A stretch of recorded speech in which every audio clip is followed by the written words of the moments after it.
Sister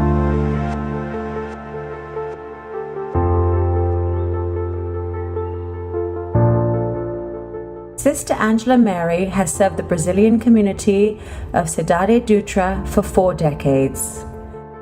Long marked by drug trafficking, gang wars, and police violence, the youth had no hope before Projeto Sol began. Founded as a center for delinquents, Projeto Sol has been life-changing for the slum community, which is made up of unskilled and illiterate migrants. Children receive hot meals and free classes that cover Christian faith, dance, painting, sculpture, theater, and sports. Through education, Sister Angela hopes to broaden their experiences and offer them a life beyond poverty and exclusion. For 20 years, Sister Angela has traveled with her students to the poorest areas of São Paulo, performing dance and theater in public schools to promote education, culture, and sports to the marginalized youth. She has also helped build homes and holds monthly debates covering topics such as social rights and community responsibility through the Teen Citizenship Program.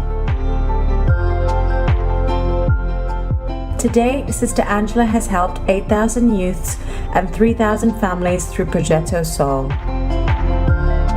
Most of the staff at the school are residents and former students inspired by her work.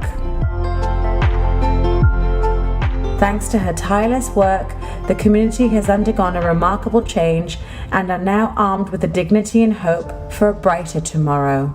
This is what my dream has been. It is now my mission. And as long as God gives me a day, it will continue. And hopefully it will spread and be bigger and bigger and bigger and bigger. Is Sister Angela the one?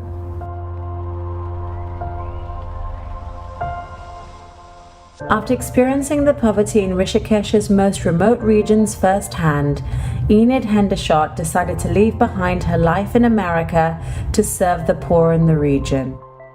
Since 1994, she has provided children and villagers with access to proper medical care, educational assistance, and vocational training. Using funds raised overseas, Enid was able to build a medical center for 35 villages and repair damaged school buildings.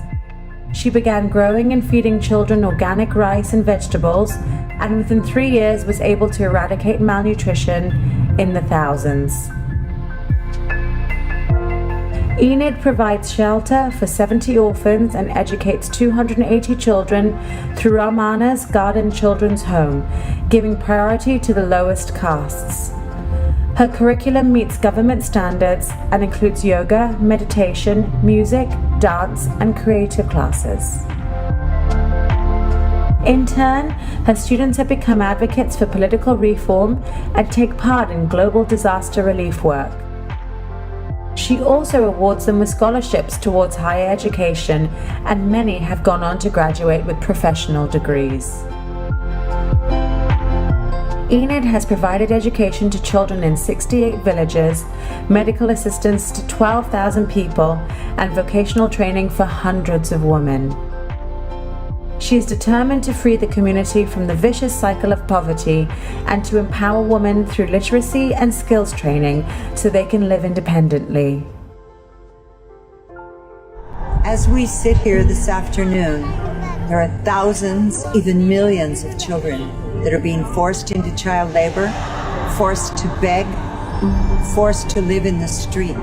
Here, in this home, this school, they are nourished on every level. Many, many little Ramana's gardens are needed. Is Enid the one? Dr. Ravindra Kolhe devotes every waking moment to serving the tribal community of Beragar in Melghat, India. He provides quality medical care to the villagers while educating them on topics such as disease prevention and sustainable living. Before opening his own clinic in the area, villagers had to travel 40 kilometers to get medical attention. Thanks to his efforts, infrastructure including roads and bus services have been developed to connect 70% of villages in Melghat. Government assistance can now be provided to those living in the most remote regions. Dr. Ravindra works tirelessly to make Beragar self-sustainable. He has introduced modern farming techniques to help villagers increase crop yield, while initiating a dairy scheme for tribal youths, which deters them from a life of alcohol, drugs, and illegal smuggling. Dr. Ravindra also emphasizes the importance of quality education and inspires villagers to work in their own community rather than to migrate to other cities. As a tribe's protector, he defends them against corruption, exploitation, maltreatment, and illegal deforestation.